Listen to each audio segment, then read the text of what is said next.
Hello,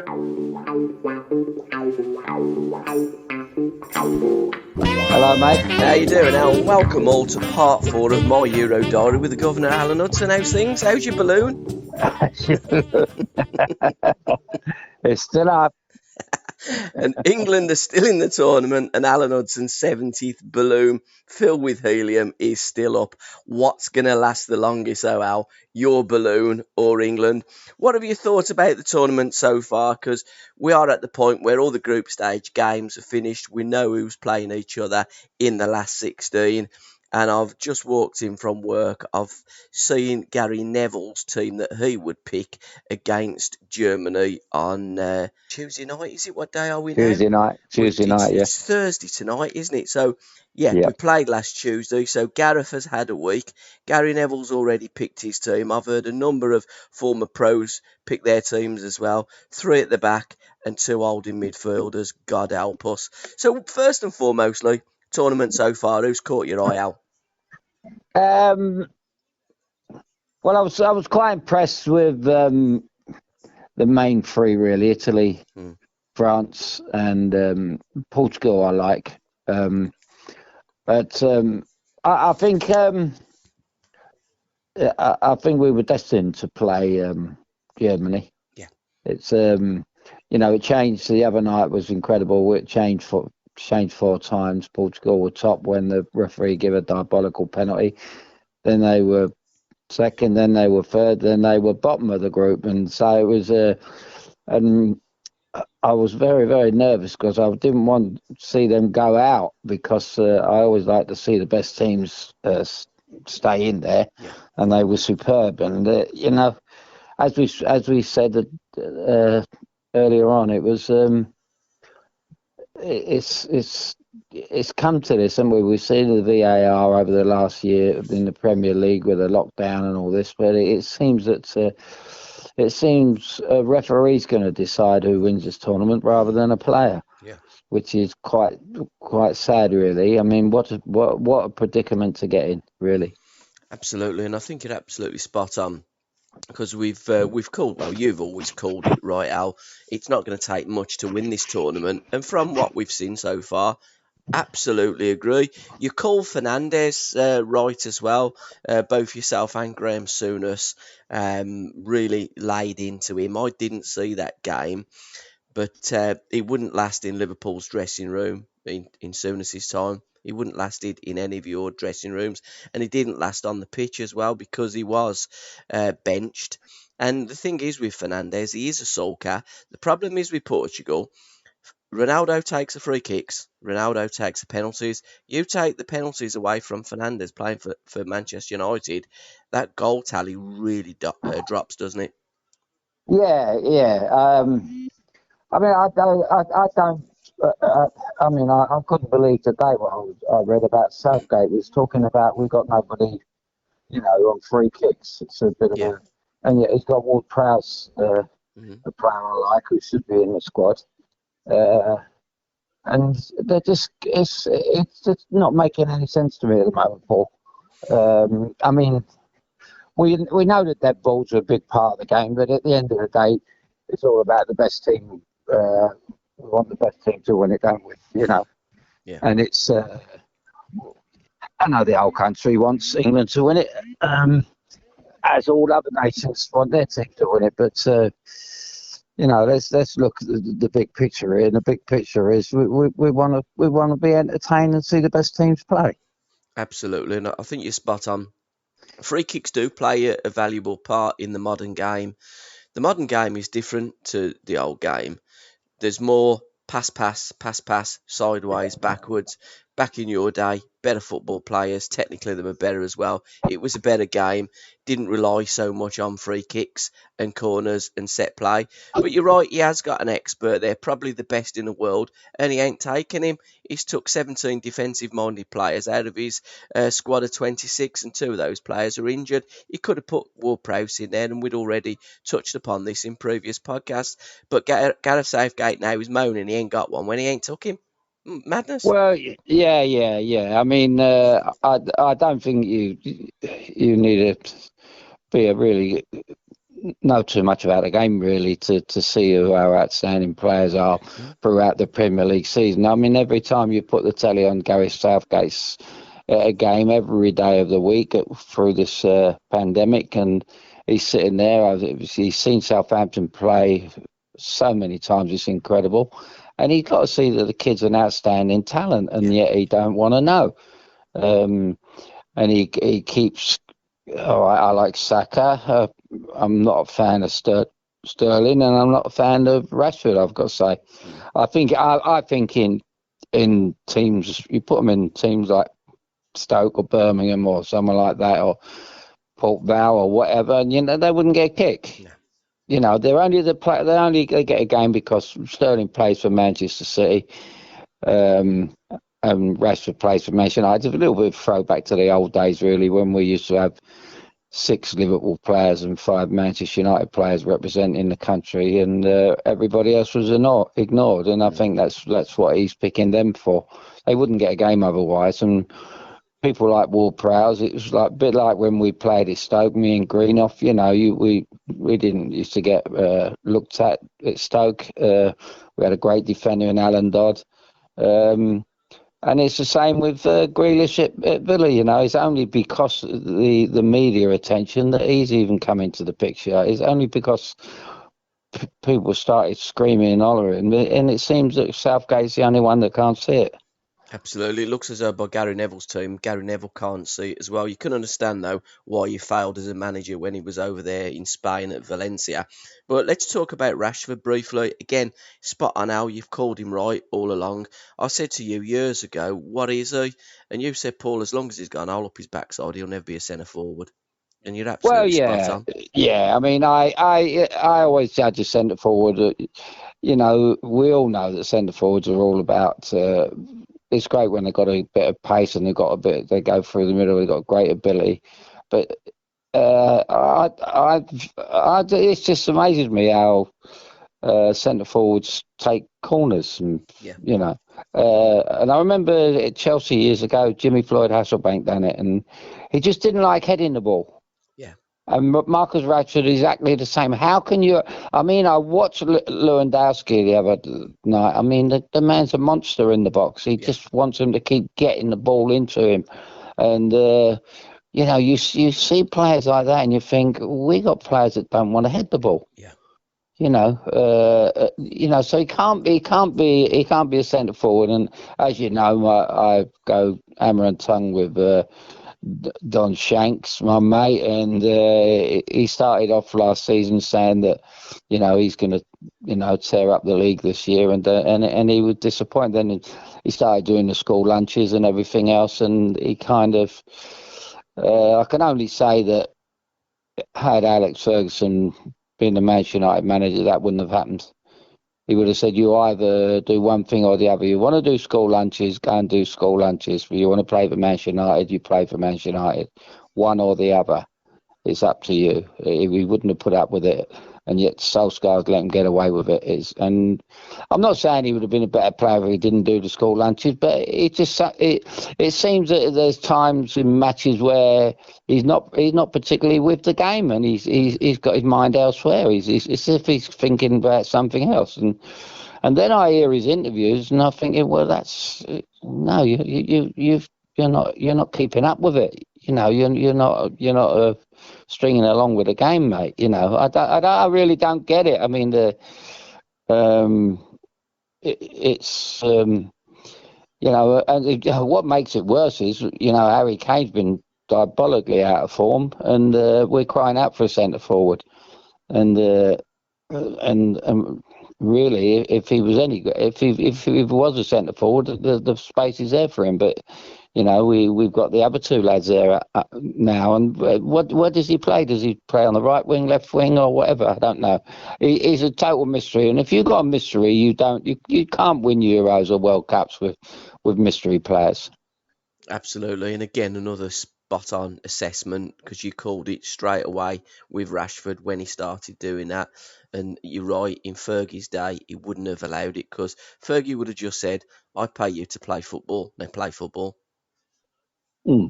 and Solskjaer has just let It him is get simple. away with everything, and it is Yeah. a simple game.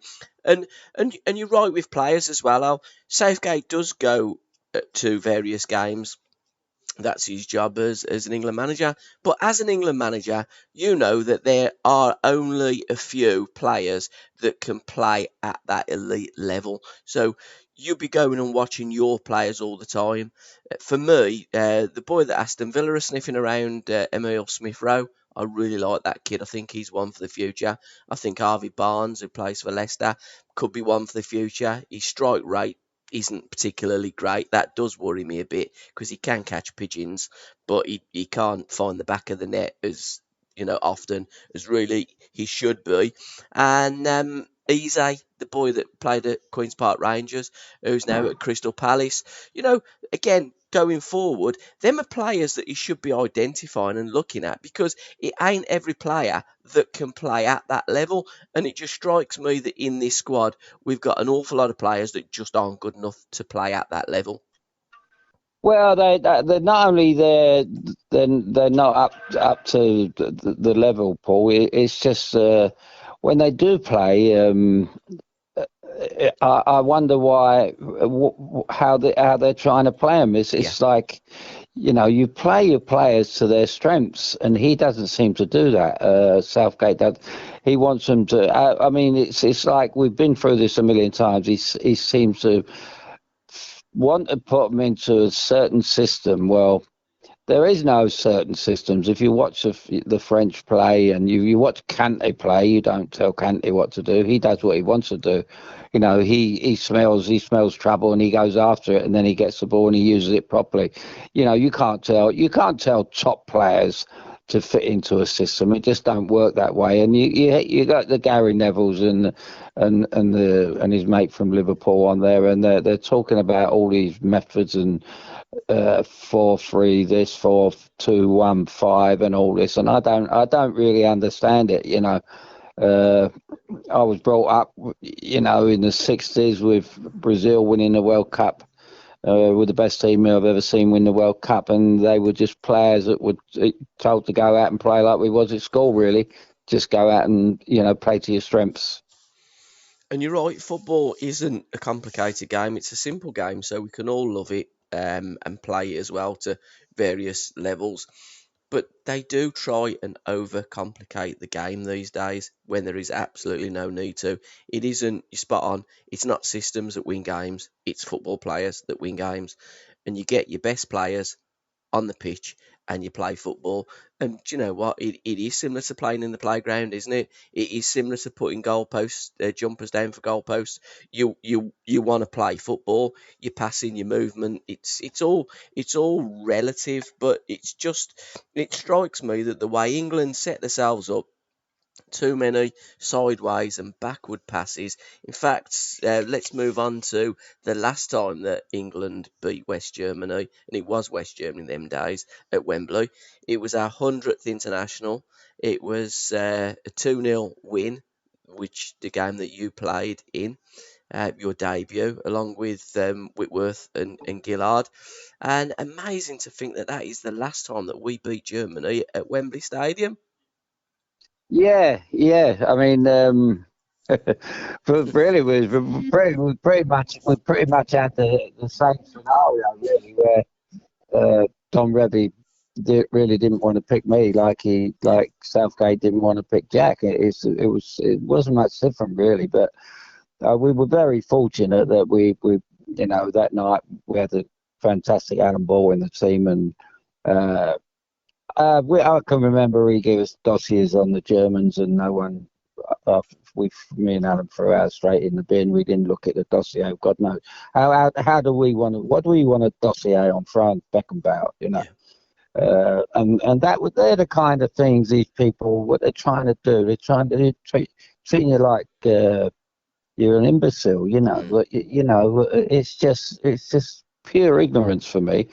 You've been playing football all your life, and I was at that time. I was 24.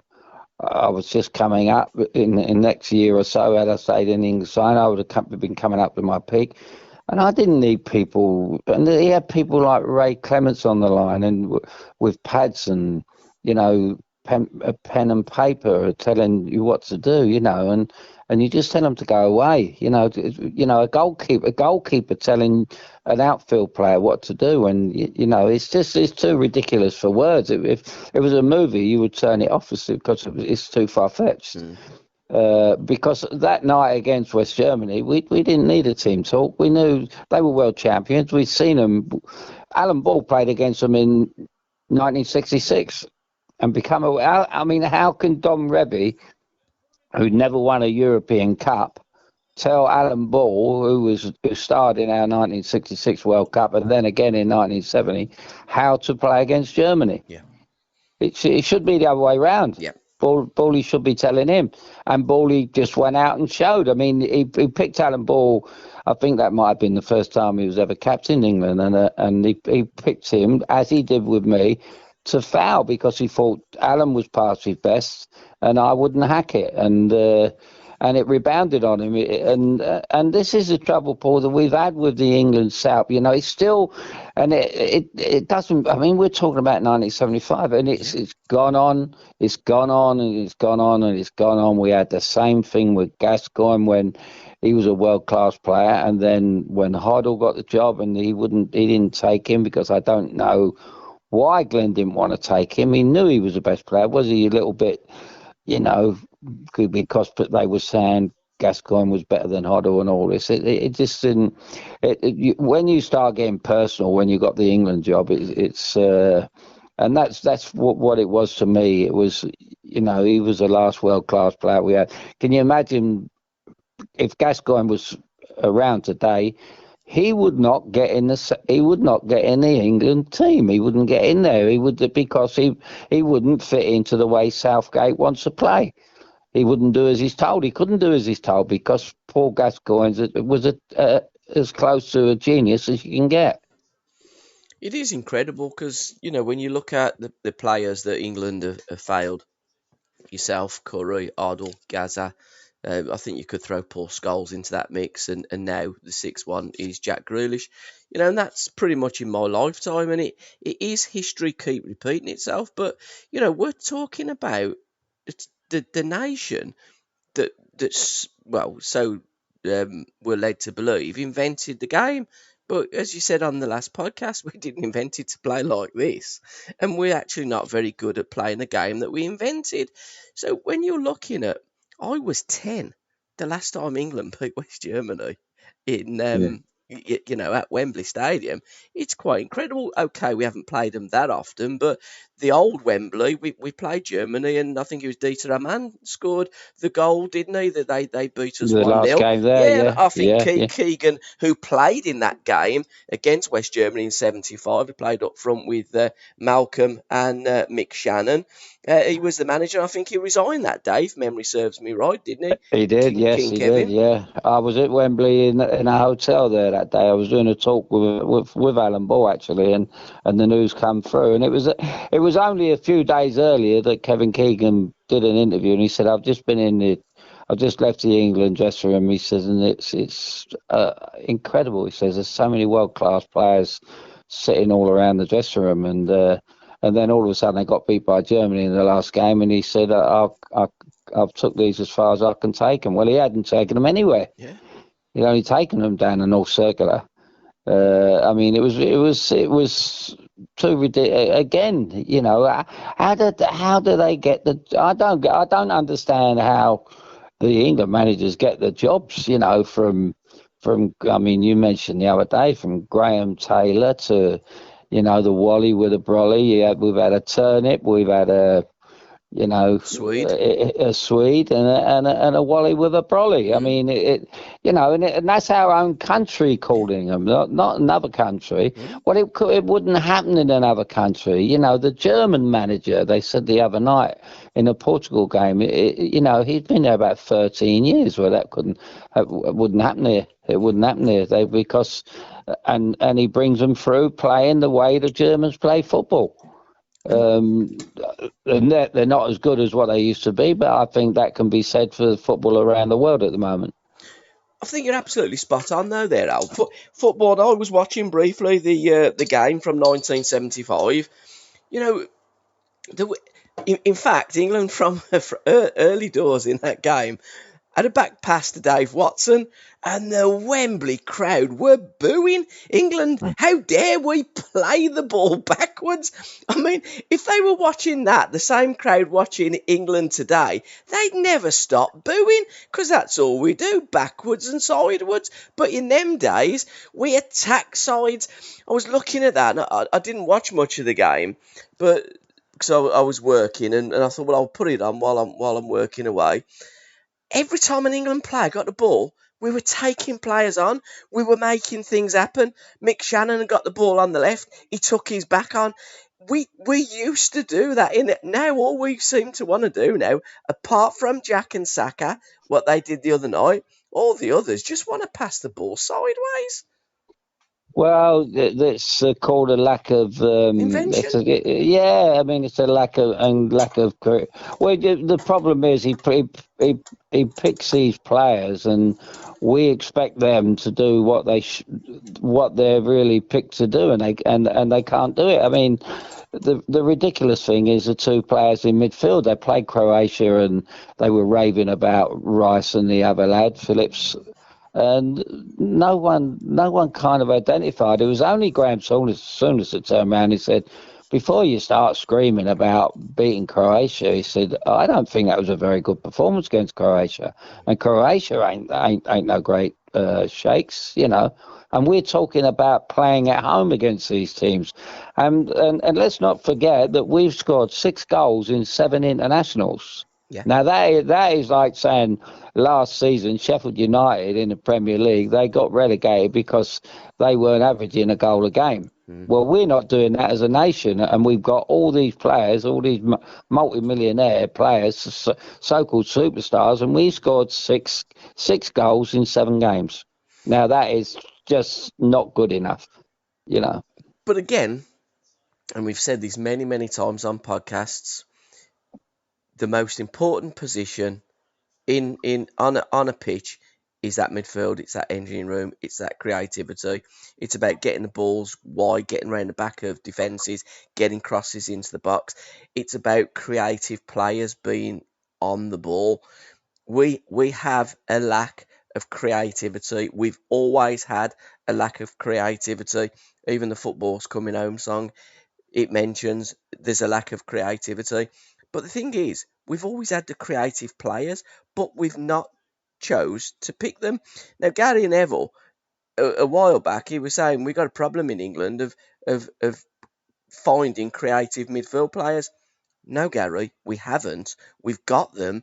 We just don't pick them. And in your team that you've picked, you've got 3 holding midfield, 2 holding midfield players, a back 3 and wing backs. So his midfield would consist of, because then he's got the front 3, of James of Chelsea, Shaw of Liverpool, Henderson and Rice. Oh my God, what the hell would Germany think when they're lining up against them? Because in 1975, they lined up against Alan Hudson, Alan Ball and Colin Bell. Sadly, 2 of those players aren't with us now, but even if all you were alive at the age of 70, I'd put you 3 up against them 4 all day and every day of the week, mate.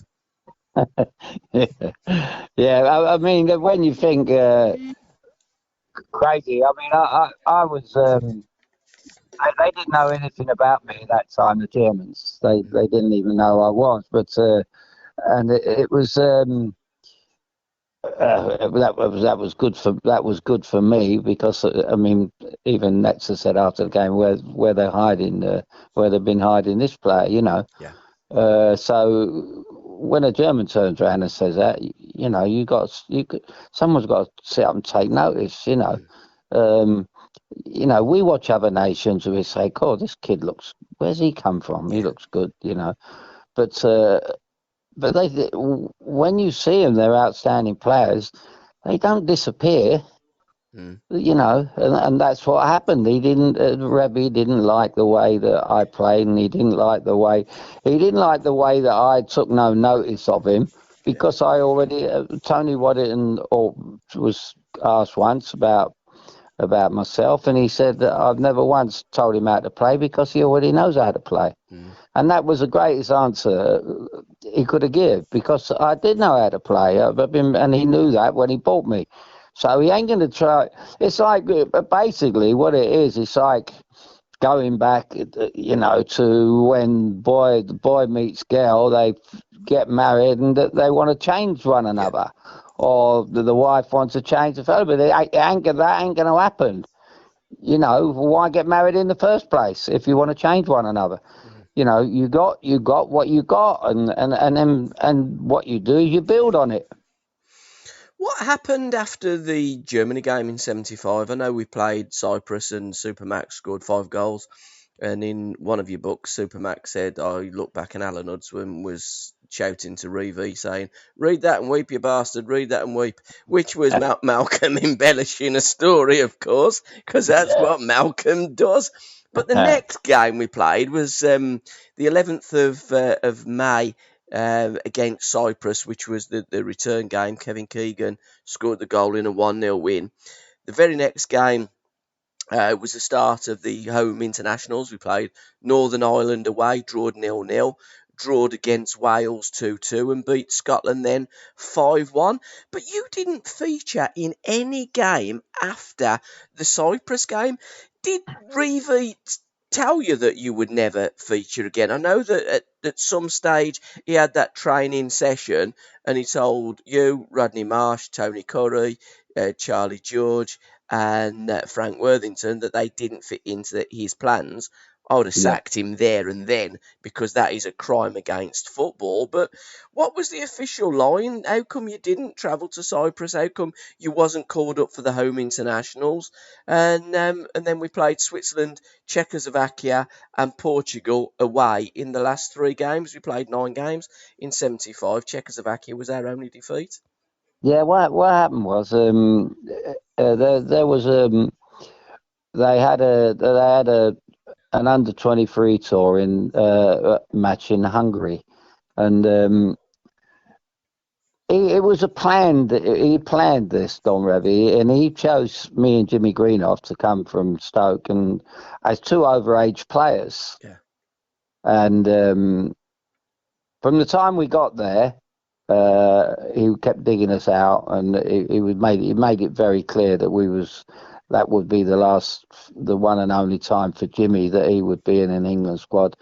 And one day, I can remember after training, it was snowing heavy there, and I said to Jimmy, I was always weight conscious in them days, as was Jimmy, and we skipped lunch, and we said we won't go down to lunch today. We'll just laze around because it was snowing out. You couldn't go out or walk around or nothing.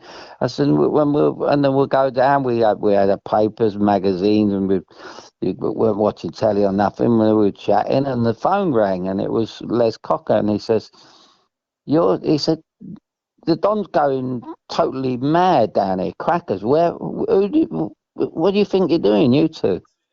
So we said, well, mate, I said quite clearly, I said, I don't eat lunch. Yeah.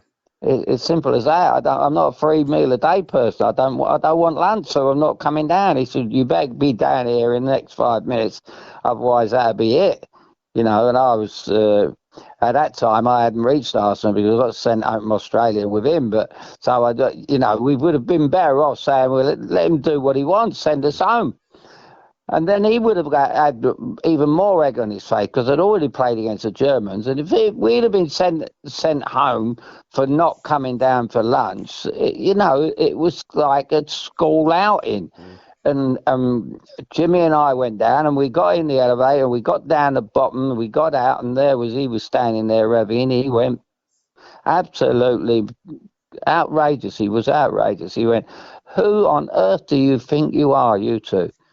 And we'd already beaten Leeds the year before. Not long before that, we broke their record. They were going for the record, and we beat them at Stoke. So he weren't very happy with that, and he weren't very happy that Chelsea in '70 beat them in the cup final. So all these things come into it. That's the only reason I can think of, Paul, because there was no way that he could dislike us because he didn't know us, but he knew Jimmy because he was once a Leeds player. And we just explained, look, we don't want lads. He said, well, don't try and be different from everybody else. And that was it. And we were never seen again. We come back from Hungary, and I remember sitting on the aeroplane with John Gidman, and we opened a bottle of duty free, and that was his international career finished as well. And he was as good as any right back around at that time, So that was three of us, and every time I ever see Giddy, whenever I was out, he used to introduce me as a man that got him out of the England team. So, that's how that is how stupid it is. It couldn't happen in any other country. It could only happen in England. So I mean, it was Ramsey earlier in the early parts of the 70s. Then it was Don Revie. I'm guessing that must have been, if it was snowing there in Hungary, probably round about the October or November time then. But we'd almost had our international fixtures played in 75 by that time. I mean, I can't believe that you wasn't called up for the home internationals, for instance. Yeah, I know. There was something happened around that time. Yeah, something. I think it was the end of the season. I knew he weren't going to pick me anyway, but I turned up for an England get together, and I didn't even train. I had a bad ankle, and Jimmy weren't there. So that kind of gave him a good excuse. And strangely enough, I had an agent at the time called Ken Adam, and we were going away. We were going away to Marbella. I was going away with my wife and my son, and we were actually going away with Jeff Hurst and Judith and his girls, and we were going to Marbella. And Ken Adam called me up, and he says, "Look," he says, "Al, don't go on holiday." He says, "Because if you turn up for this end of the season get together," he says, "he's going to make you captain." And I said, "Ken, where did you get this from?" He said, "I've heard from a very good source in Fleet Street that he's going to make you captain of England."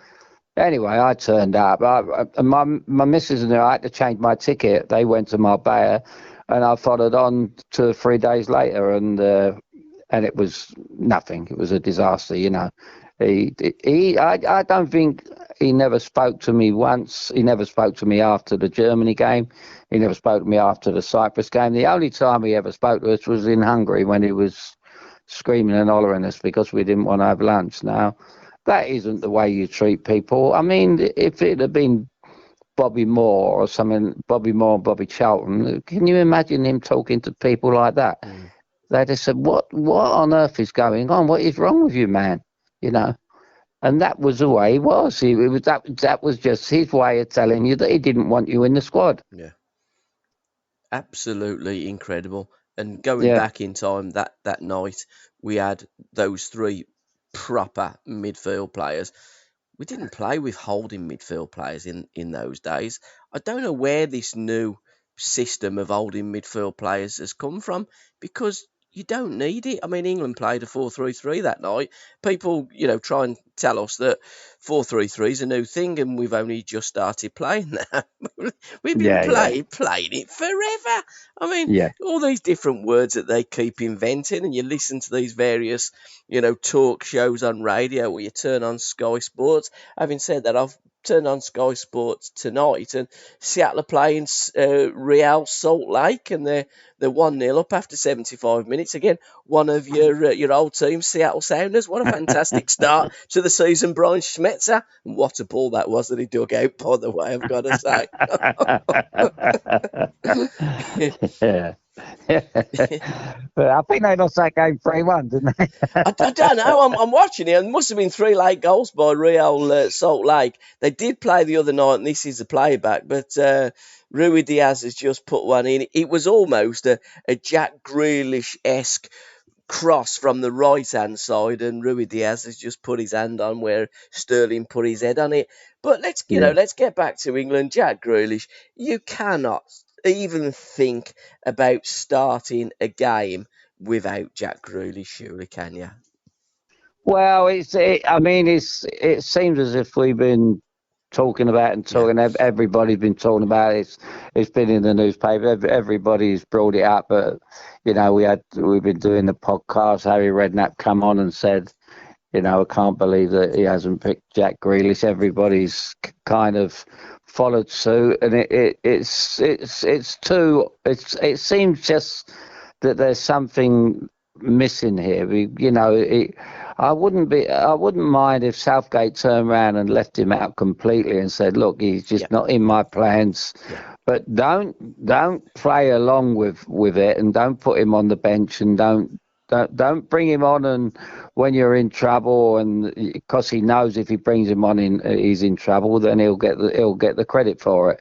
And if he doesn't, Jack doesn't come on and produce the goods with 20 minutes left, which I wouldn't like doing, then he's got an excuse to leave him out. So he's a win-win man, Southgate. He puts himself in a position where he can't lose. Yeah.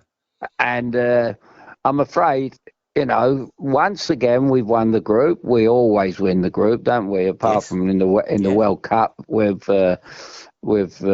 poor old Roy. But we always win in the Euros. We always win. I mean, it wasn't a tough group. It was an easy group, really. But we still managed to crawl through that. Scoring 2 goals in the 3 games. But now, then the strangest thing is that I can see this being this could be a great opportunity for England, merely because of the way they play, and the Germans will play the same. They play the same kind of game as us. They are lacking that Muller's not the player he used to be. The days of Gerd Muller and them are gone. They haven't got the strikers they used to have, and they got no Klinsmann and people like that. They scored 4 against Portugal, but the first 2 were own goals, and it was a fiasco, really. But I think it's going to be a very, very tight game, and he will be looking at that to go into extra time and penalties and hope that the dice fall his way. You're right. Germany are nowhere near the Germany that we watched in the 70s. Absolutely nowhere near. When you played Germany, they were world champions. I know they made a few changes, and so did we make a few changes. We were both building up, and that's what friendly games are for. This is the real stuff. This is a tournament game. This is the last 16. I think you're right. I think Germany do play ordinarily with 3 defenders, push the wing backs on, and play a very similar game to England. The other similarity between Germany and England is the managers. I think they're both negative, defensive minded. And Germany have also, in my opinion, left their best player back home in Germany, Julian Brandt. I think that kid is their equivalent of Jack Grealish, and if I was a Premier League team, I certainly would be looking to move him from Dortmund, where he's been sub an awful lot this season since Bellingham moved over there, because I think that kid can pull a rabbit out the hat. And I don't think Germany have got the players that can pull rabbits out the hat these days. I think that we have in Jack Grealish, and I just cannot for the life of me understand. In fact, Simon Steinrod posted up the other day, you must be blind if you can't see what a player Jack Grealish is. And he's absolutely spot on. Well, as I say, it's the old world, and their dog know that Jack is the most creative player in this country, and you only had to see him when he came on sub, and they lifted the stadium, although there weren't a full house. If there'd have been 100,000 or 70 or 80,000, it would have lifted the stadium, and it did every time he's come on, and. It goes back to 18 months ago, or just under that, when me and Dom were in Gran Canaria and they played Belgium, and it was and Don said to me, I said, he won't play him, mate. It's simple as that. He won't play him, and he said, well, how do you think they get on? We're on screen, and I went, well, it's a simple case of if De Bruyne plays and Eden Hazard fit, then we got no chance. And the next thing you know, they both played and they were 2-0 up in 20 minutes, and then they brought Jack on and tried to change the game, but it couldn't. It was too late. But again, it's about getting your best players on the pitch and playing with a system that suits that player. When Jack played the other night against the Czech Republic, they never got the ball to Jack enough.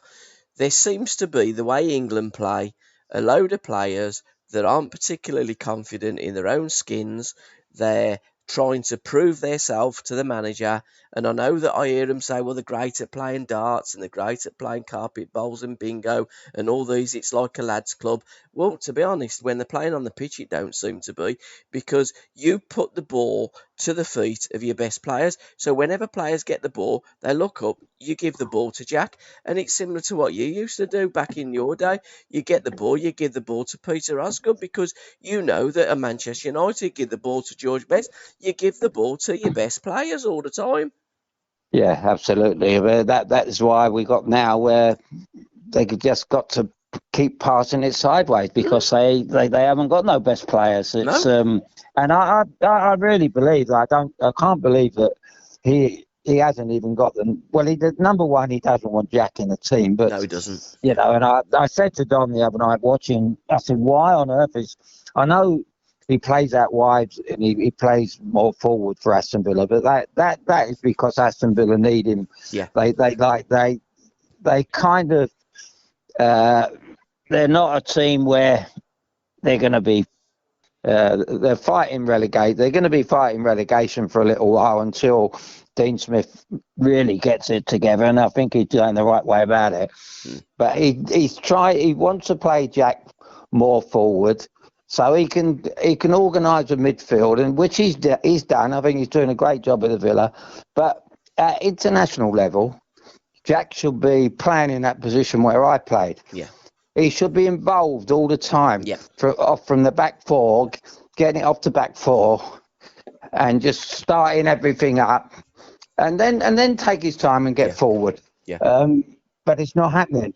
It's not happening. It's see, when you got players like him and you're playing him further forward, you're relying on the likes of Rice and Phillips to get the ball to him. Yeah. Well, they can't do it. No. They're not creative enough to do that. And I remember it happened years ago when we had John Barnes. They used to slag John Barnes off, but it wasn't John Barnes' fault. They just didn't have the players to get it to him in the right positions. And playing for Liverpool, he was a different player. Yeah. You know, it was too obvious. And they would slag him off when he played for England. I said, well, he can't be a great player for Liverpool and not for England. Liverpool winning the European Cup. Yeah. You know, and they're saying that it's the players in the England team do not, you know, the fullbacks were getting it and they were lumping it upfield. Then we're getting Tony Adams was getting it, and Butcher were whacking it 40 yards forward up to the front players. And they were wondering why John Barnes weren't touching the ball. And that's what happens, isn't it? And the same thing happens with Jack when he's stuck out on the left. The fullback's going to love that, and the opposition going to love that if he's going to stay out wide, because they'll just, as they did the other night, they had 2 or 3 players around him every time he got the ball. Absolutely. I mean, you're right. And for me, I'd play Jack centrally. I'd play him in a similar way that that little Italian plays we've mentioned in Insignia, or however you say his name. Nice player, likes to get on board the Napoli superstar. And Griezmann as well. Griezmann in that French team is given a free role. He's allowed to play wherever he wants to play. And you've got to get the ball to your best players and then watch the magic happen. How do you see how would you line up against West? God blimey, I'm still in 1975, out West Germany. It's Germany, of course, these days. You know, we've never actually beaten Germany at Wembley, so that ain't a good omen. We have beaten West Germany. We've played 32 games between the two sides. I know we played games previously, but recognised international games, which first started in 1933. sorry, 1930. Richard Hoffman was the first player to score a hat-trick, and it was Jimmy Hogan that actually taught the Germans how to play football, an English coach. So Yeah. we've won 13, they've won 13, and we've drawn 6, so it's all quite equal. But if you were the manager of England, how would you line us up Tuesday night against the Germans, Al? Well, exactly what I said. I would play Jack in midfield. I would play three at the back, whoever they are, and I would play two. I wouldn't play Walker right back. I would play the. I think the two. I think Shaw's had a good season for Manchester United, but I think the two. I'd have the two Chelsea fullbacks.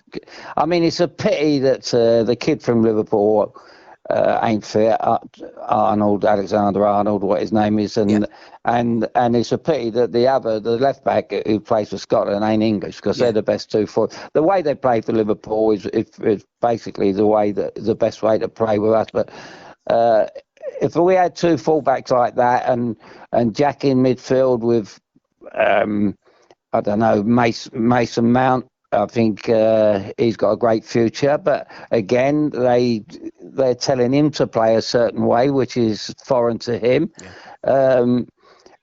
He's got bundles of energy. He can do all Jack's running for him, while Jack can set up the play. And then the two boys just getting crosses in, and you got Harry coming on, and I would play the young Ollie Watkins up there with him. I really would. I think that kid's going to be a terrific player, but he ain't going to be no good if he's just going to be a bit part player. That's no good. And I think alongside Harry, I think he will bring him on. Because at the moment we are non-existent up front, and we get what we're doing by pushing people up as well. We looked so flat. And you look along the line and you see the Czechs the other night, and then the Croatians the other night, and the Scottish, and we're standing in line with them. We got nobody coming from deep. We're just in a flat line across the top. So that makes it easier for the other team. It's we got no movement. There's no movement up front, and that is because people like Rice and Phillips in midfield are not pulling people out of position, and they're not passing it. They're not trying to thread balls into the front men, and this is what happens. So what do? We just go, if we can't, because we haven't got the players to knock it into their feet. We go round the outside, and we go from the right back to the left back to the centre half, back to the right back, and it's all over again. And that is why that we've only scored 6 goals in 7 games, because we ain't going to create them. Absolutely. Sadly, Ollie Watkins was another player that Gareth didn't take, so he won't be able to play Ollie Watkins up front. Who would your 3 central defenders be? Stones being one, Maguire being the other. Who would it be? Tyrone Mings as well? No, I would play the kid from Wolves. Cody. I like him. Cody. Yeah, I like Cody. I like him. It's just a shame. The Wolves have had a terrific couple of seasons, and they've latched on. They've seen him a little bit late in life, because he's been a good player. It's only since the Portuguese fella's gone there, and he's really come forward, this fella, and he looks a great player. I like him, and you could build. I think I got a problem with Mings when I watch him play for Villa. He thinks he's a lot better than what he is. Yep. He's good. He looks a good player on the ball, but he's an accident waiting to happen for me. Yeah. That's the way I see him, and he's always he looks all right when he looks a classy player when he's on the ball, when he's got space and time. But you don't want them players that look classy players when they at the back. You don't want them, but you just want them to get the ball into midfield and let the midfield players get on with it, because I went to a match at Chelsea about a year ago, and I sat down at half time, and we were having drinks at the table, and I said to this Chelsea supporter, I said, do you realise that your back four have had more of the ball than your forwards? I said, all you do is pass the ball across the back of numerous amount of times, and the crowd, everyone in the crowd. I mean, people were coming up to me later on and saying, "What's going on? Well, why we just keep passing it across the back and pass it across the back?" And it seems to be a trait in the English game now that's what we do. And the problem is because we haven't. Them players are not told to just get the ball and give it to the midfield players and let them get on with it and let them create. But they can't do that now because they haven't got no creation in midfield. They haven't got the players. Rice and Phillips, right, they're good club players. They do well for West Ham. They do well for Leeds. They do a good job. International football is not that's not what it's all about at international level. Absolutely. So your team would be Pickford in goal because he's about the only goalkeeper that's left standing at the moment. Well, the way the things are going, I will put Pickford up front. You never know with Southgate, he might do that.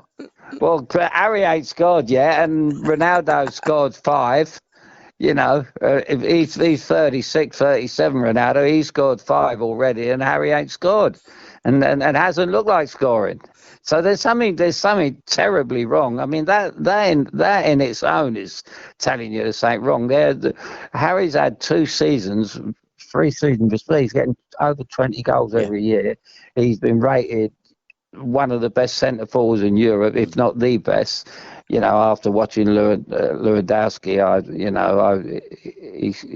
he should have been watching him the other night, and if he wants to get his form back and take a leaf out of his book. But, you know, for Harry not to score and only have 1 or 2 shots, it just says, it's not as if we're playing over in Mexico where it's hot and everything. We're playing these games at Wembley on our own soil, and it just don't ring true to me. You know, that as you're going back to that night against the Germans in '75, I can't remember passing the ball backwards once. No, Alan Ball never passed the ball back once, and I certainly didn't. And it was just everything was going into Keegan's feet, was going into Shannon's feet, was going into McDonald's feet. That's the way we play. But it won't happen. It won't happen this on Tuesday night. You won't see none of that. You'll see it going across, and everyone. And we'll be hoping to either snatch a goal from a dead ball, or we go to extra time, and just through law of averages says we got to beat Germany and penalties one day or whenever. And that's what he might be. And if he loses on penalties to Germany, he's just got another excuse, you know, that, well, that's the way it is in history. But that's what he'll be going for. He won't be going out to take the game to Germany to beat them.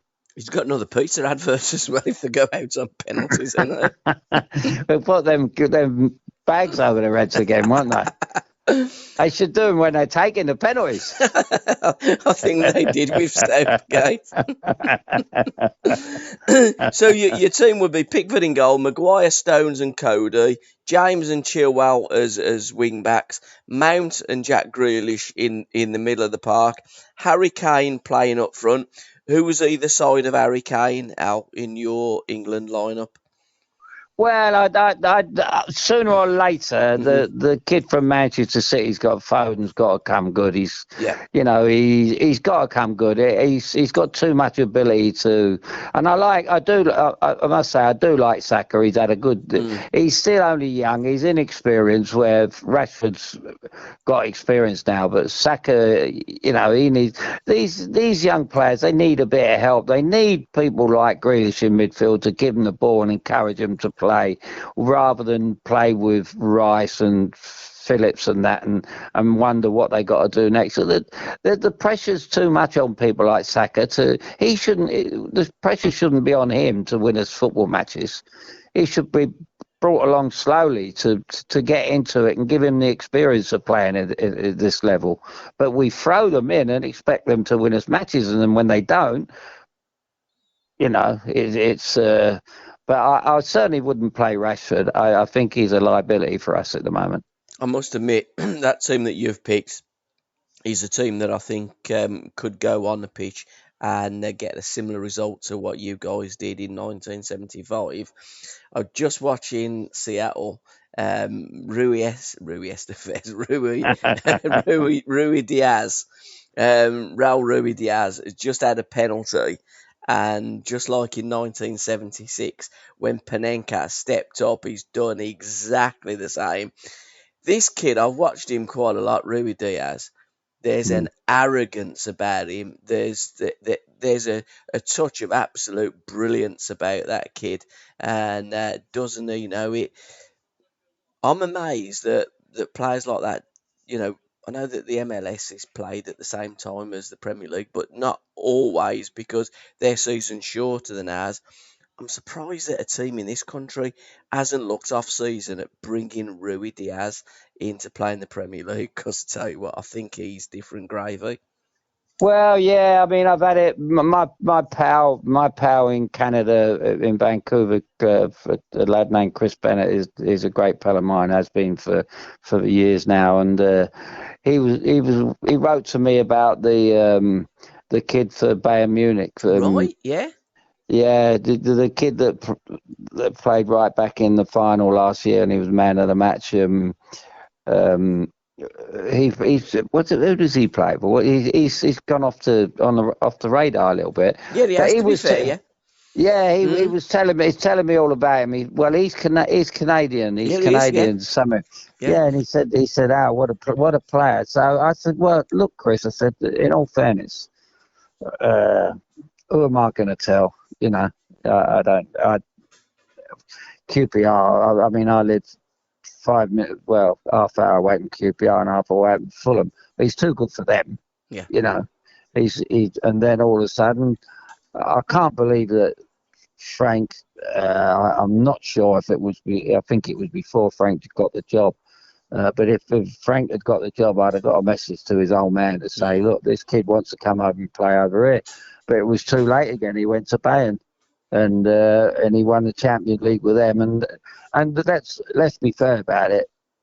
I wrote about it yesterday that the Champions League, when we were over in Egypt last year, the Champions League between Bayern Munich and PSG was it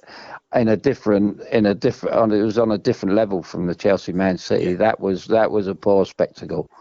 If that was the best two teams in England, and what it is again, even with the Chelsea manager, he's been very successful, but it was all about winning, and he won the match away, and that was Southgate probably looked at that and thought, well, that's what we want to do. It's not about how well you play. It's not about performance. It's about And it is about performance, because if your team's playing well, consistently well, you will get, at the end of the day, you will get the result. You might come unstuck a couple of times, but if you play continually well, it's like the Portuguese now. It's they went wrong against Germany, but I said if they leave that Fernandes out and they put someone else in there, they got good players, and they won't get beat again like they did against Germany. The 2 own goals ruined them, and they would have beat France the other night if the referee hadn't given a diabolical penalty. Yeah, I'm surprised Joe Felix hasn't played more for the Portuguese. I rate that kid. I think he's a fine talent. Yeah, he's had I don't know what it is with the Portuguese manager. He's defensive. and it's I think it's same with this Jota or whatever. The kid has gone to Liverpool. He took Liverpool by storm when he first went there, and then he went off the boil. So he wasn't in great form. They wasn't in great form. And really, when you think that what Ronaldo's done is just remarkable, really. Yeah. It's a man of his age, and I mean his goal the other night, not in the French game, but the against Germany, he's headed it out of his own box, and he's got up the other end at 37, 38, whatever he is, and he scored. So that is something that you can't coach, and that's something you can't plan, and that is something that you don't fit into your system. Great players can conjure that up. Your interview on your Alan Hudson podcast, Proper Talk, Proper Football. Mick Shannon, when's that coming out? When you going to do that interview with Mick? Yeah, I'm still waiting for his son Michael to get in touch with me. Yeah. Obviously, he's been busy because Ascot, isn't it? Yeah. it's been the Ascot affair, but it will be coming up in the next 10 days. It's good because Don's back now, and Don will come at it. He knows Mickey, so but that will be a good podcast because Mickey tells us this. He was talking about football the other day from Royal Ascot with his top hat on, and he's not like me. He's unlike me because he never got a 3-year ban, and he got picked all the time. But Mickey's Mickey, but he tells it as it is, and deep down, we will, if he starts coming up with these players who are good players when they're not good players, then it will be a very exciting podcast. It won't be like watching Sky TV and all this where they all agree with each Absolutely, other. Yeah, Roy. Yeah, I agree with Roy, and yeah, I agree with Graham, and I agree with him. They were all agreeing with each other the other night at half time, and Rio said, yeah, he's right there. Yeah, well, they are all right, aren't they? How can they all be right? They're never going to have an argument, Yes. It did make me laugh when Steve Perryman went on about Mick Pejik, and I'm listening. I'm thinking, oh my God, don't ask him that about Pej. And I could see Tony going, oh my God, no, he's just asked him about Pej. Yeah. I had to kind of cock a deafen there, didn't I? But it's always a brilliant listen, Al. It's always great talking to you on our podcast as well. We need to do another My Life, My Music, which is a series that we do. We've done 16 now. We will be doing at least another My Euro Diary because England have got that game in the last 16 against Germany. Yeah. And if England do progress and your balloon's still going, who knows what's going to last longest, your balloon or England? We will do a few more as well, mate. Well, you know about the balloon, the only way is up, isn't it?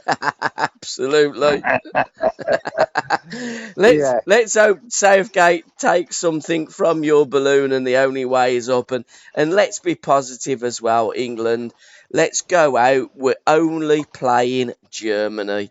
They're a team in transition. The new manager is waiting to take that baton. I think Germany are there for the taking. For me, the best player is still in Deutschland. And I think England, if they are brave, if they do take that bull by the horns, I think England can replicate what you guys did while I was a 10-year-old all those years ago and beat Germany at Wembley. Well, The problem with it, Paul, is we know that if he picked the right team, we could actually beat. If we played Grealish properly, and we played Foden, and we put Saka in a position, and we played, and we told him just to go out and play, and enjoy it, and go out and get a result, but enjoy it. Don't tell them what to do, when to go, and whatever. It's about time that it's them again at the FA. The suits, and they keep employing these managers that go down the same route. I don't know. I can't see why. Our supporters. I mean, if I was really an England supporter, I've told you before about at club level. If my team would just keep playing like that every week, I'm afraid I'd boycott them. I wouldn't go, because there's plenty of football on telly, and I wouldn't bother, mate. It's I don't know how they continue, put up with it. I really don't. Absolutely. When he took Jack Grealish off, Sam said to me, I said, I ain't watching it anymore. I've had enough. And she said, you will. And I did.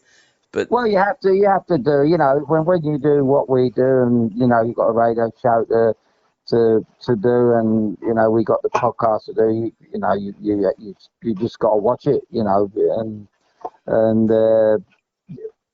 you go out. You can't not watch it, because you go out and someone asks your opinion, and they can say, "Oh, you missed that last night. We not played well," and you start wondering if that's the only time they've ever played well. But you got to watch it. It's because who knows?